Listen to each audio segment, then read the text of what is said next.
ஆன்மீக தேடல் நிகழ்ச்சிக்கு உங்களை அன்புடன் வரவேற்கின்றேன். மீட்பரின் காவியம் பாகம் 115 தீய ஆவி திரும்பி வருதல் நிகழ்ச்சி பற்றி பார்ப்போம். மத்தேயு நற்செய்தி அதிகாரம் 12 இறை வார்த்தைகள் 43 முதல் 45 வரையும், லூக்கா நற்செய்தி அதிகாரம் 11 இறை வார்த்தைகள் 24 முதல் 26 வரை. நிகழ்ச்சிக்கு போகலாம். ஒரு அடையாளம் தேடுகிற இந்த விபசார கெட்ட சந்ததிக்கு ஒரே ஒரு அடையாளம் மட்டுமே கொடுக்கப்படும். யோனா தீர்க்கதரிசியின் அடையாளம். யோனா 3 நாளளவாக திமிங்கலத்தின் வயிற்றினுள் இருந்தது போல் மானிட மகனும் 3 நாள் பூமியின் வயிற்றுக்குள் இருப்பார். இதோ நான் உங்களுக்கு சொல்கிறேன், நியாய தீர்ப்பின் நாளிலே நினிவே பட்டணத்தார் மற்ற எல்லா மனிதர்களையும் போல் இந்த தலைமுறைக்கு எதிராய் எழும்பி அதை தீர்ப்பிடுவார்கள். ஏனென்றால் யோனாவின் போதனையை கேட்டு அவர்கள் தவம் செய்தார்கள், ஆனால் நீங்கள் அப்படி செய்யவில்லை. யோனாவை விட மேலானவர் இங்கே இருக்கிறார்.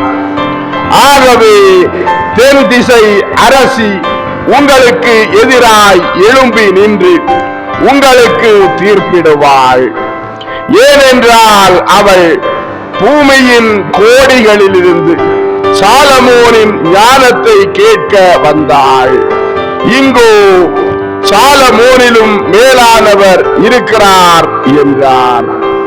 வேதபாரகர் இயேசுவை பார்த்து, இந்த சந்ததி விபசாரமானது கெட்டது என்று ஏன் சொல்கிறீர்?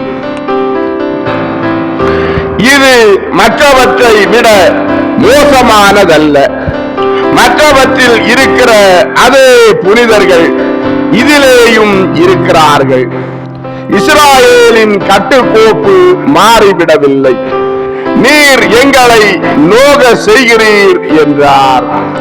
இயேசு அவர்களை பார்த்து, உங்களுடைய ஆன்மாக்களை காயப்படுத்துவதால் நீங்கள் உங்களையே நோக செய்கிறீர்கள்.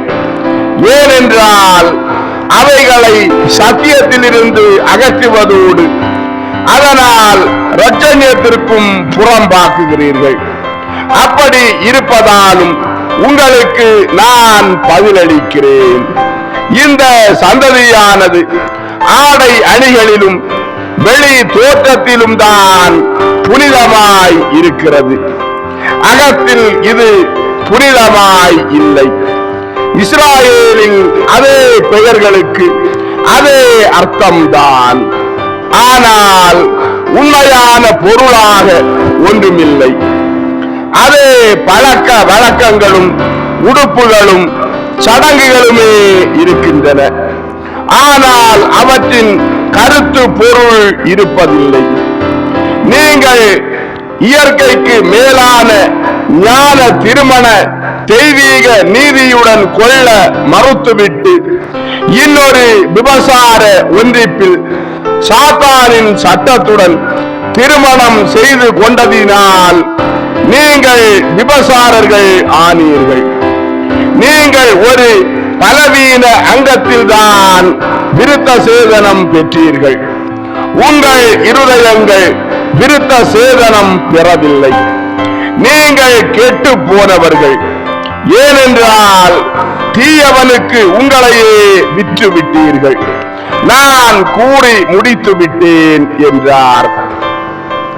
பரிசேயர் இயேசுவை பார்த்து, எங்களை மிக அதிகமாய் நோக செய்கிறீர். அப்படி என்றால் இஸ்ராயேல் புனிதமடையும்படி அதன் பசாசிடமிருந்து நீர் அதை ஏன் விடுவிக்கவில்லை என்று கேட்டார். இயேசு அவர்களை பார்த்து, அதற்கு இஸ்ராயேல் சம்மதிக்குமா?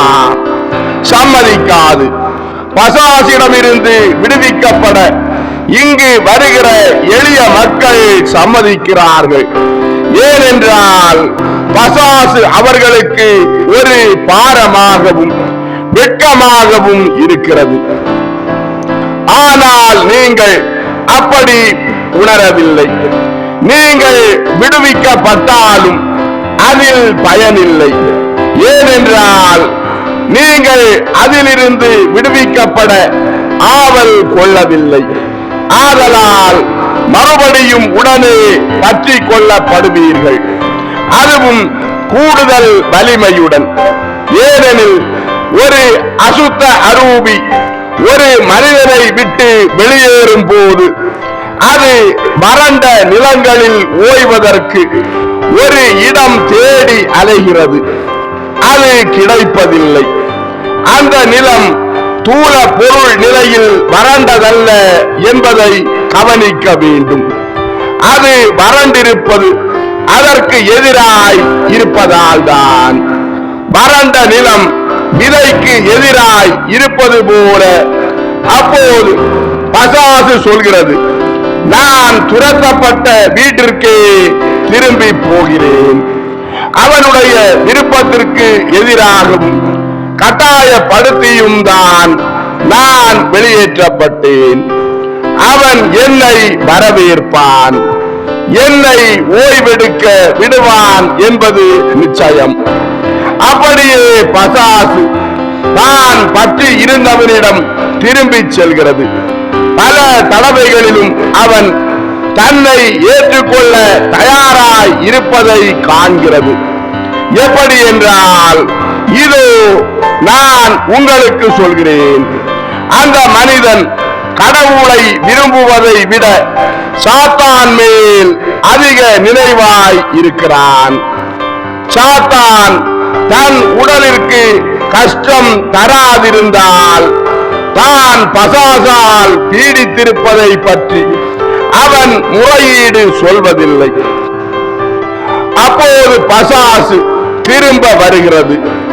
அந்த வீடு காலியாக பெருக்கி சுத்தம் செய்யப்பட்டு சுத்த மனம் வீச காண்கிறது.